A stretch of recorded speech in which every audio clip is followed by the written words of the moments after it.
So, ayan, what's up, Madam Peeps? It's another day and another vlog.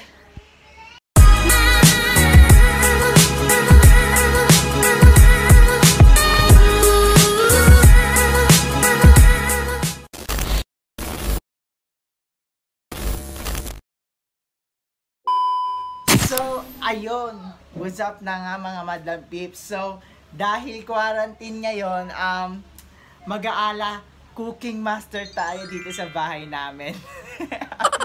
Dahil mag-aala cooking master tayo dito sa bahay. Dahil yung ate ko nag-crave dun sa tuna pie. So, ang gagawin natin ngayon is magluluto tayo ng tuna pie. Ay, gagawa pala tayo ng tuna pie. Ayun. So, ayun, sakto may nakita kami sa Facebook na gumawa ng tuna pie. And then, easy step lang. So, gagayahin namin yon. So, credit to the owner po sa'yo. Credit sa'yo, shoutout sa'yo rin. Gagawin namin ang tuna pie mo. So, ayun, kung napapansin nyo, wala akong kasama. May kasama po ako, visible assistant lang.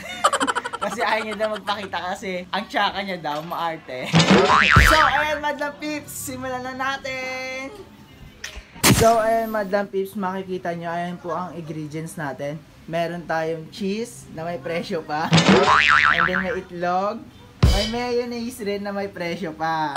At ayun, Madam Peeps, so kung nakikita nyo, may skyflakes tayo dito. And then, ayan po yung magsisilbi nating breadcrumbs para sa ating tuna pie. And then, ito ang magsisilbing balot dun sa tuna, tasty bread. At meron tayo ditong sibuyas, paminta, at asin na bawas para maglasa naman ng tuna pie natin. So, kailangan rin natin ng tuna inakan dahil di talaga mawawala yun. Syempre, ang gagawin natin is tuna pie. Syempre, tuna talaga ang kailangan. So, ayan, what's up, Madam Peeps? Dahil nga may invisible assistant ako, siya na ang gagawa. Pero tutulungan ko pa rin siya, huwag kayong mag-alala. Siya lang kasi ang nakanood kanina and then siya lang ang nakakita. Kaya sinabi niya lang sa akin tong idea na to. Kaya gusto niya siya rin gumawa dahil naka-courier siya. So ayan, what's up, Madam Peeps? First step, maghiwa tayo ng sibuyas. As much as possible. Pinong-pino dapat para maliit lang and then kayang kainin. Especially yung mga maarting bata, syempre ayaw ng sibuyas. Kaya kailangan maliit at pinong-pino ang sibuyas.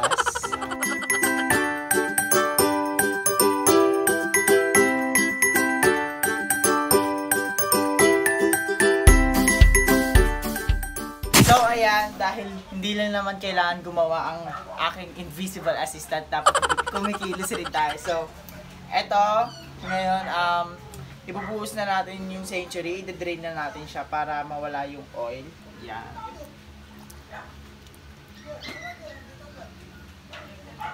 So, kailangan natin i-drain yung Century para mawala yung oil dahil kapag ito sinama dun sa tuna, ay naku, parang kakalabasan is sinabawang tuna pie. So, kailangan natin galawin ng galawin para walang masyadong oil. So, ayan, sa Century pa lang tayo, takam na yung invisible assistant natin. Century pa lang to, gutom na siya. Galawin natin ng galawin ng kutsara para matanggal. Pag nakita nyo ng parang wala na talagang oil, yung parang medyo tuyo, yan, okay na yan. Madam Peeps, may joke ako. Ano yun? Naiyak ako sa joke ko eh. Sige na, push mo na. Anong isda ang dalawa na? Ano? Edi, tuna!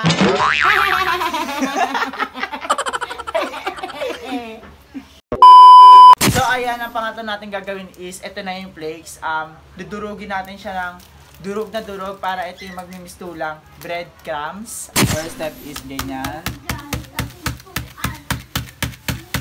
Kailangan natin ganyan-ganyanin ng madurog. So, ayan, nadudurog naman siya.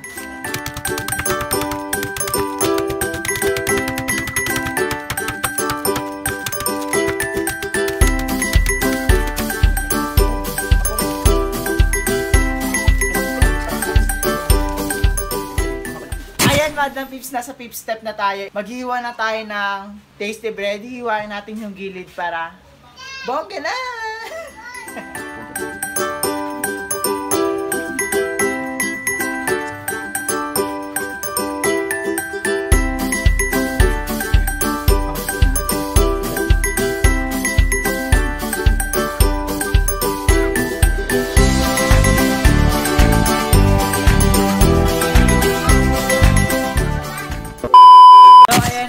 tayo sa 6th step.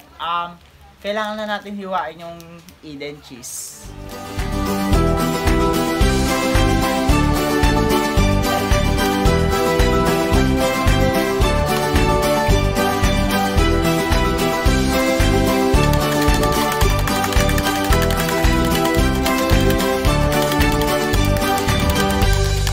So ayan, ihalo na ng invisible assistant natin para maging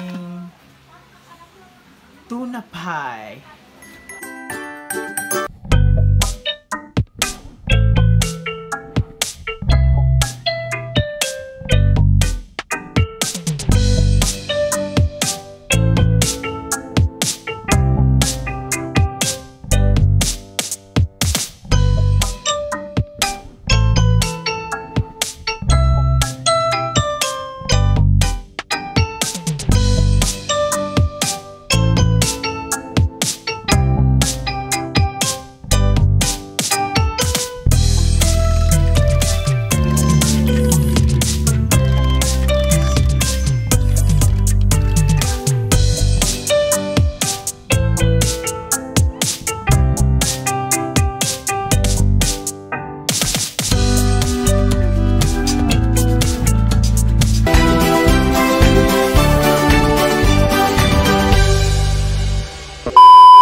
Niluto natin. Kuya Lloyd lang ang peg. So ayun, Madam Pips, tapos na yung niluto natin tuna pie. And then, ang bango-bango. Excited na ako kainin to, and then excited na rin ako kainin ng mga kapatid ko. Tignan ko kung perfect ang nagawa natin. Iti-taste test natin sila by Kuya Lloyd.